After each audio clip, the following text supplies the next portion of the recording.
Hello guys and welcome back into a new brand video. In this tutorial, I'm going to show you how to add a signature on Outlook.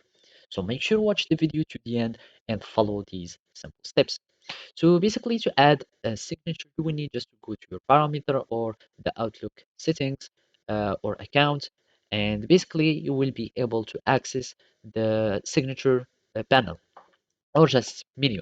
And the easiest way to do it, instead of just searching for parameters and going to contacts, etc., you will need just to send a new message.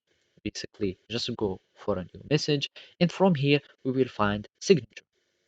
By clicking on signature, we can find our signatures, and also you can see the signatures three dots. And from here, you can go to the signature panel or parameters, and you can add a new one. So as you can see, this is new signature. And basically from here, you can find all the list of all your previous signatures. And all you need to do is to click on new one. And basically from here, you will need to add a new or to assign a name for your signature. So let's just name it new signature.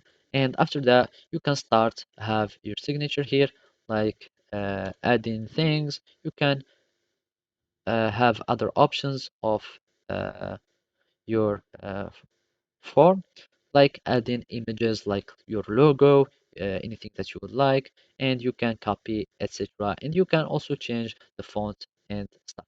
So as you can see, we can just select, give it any font we want, and you can have the full control on the fonting or the formatting of your signature.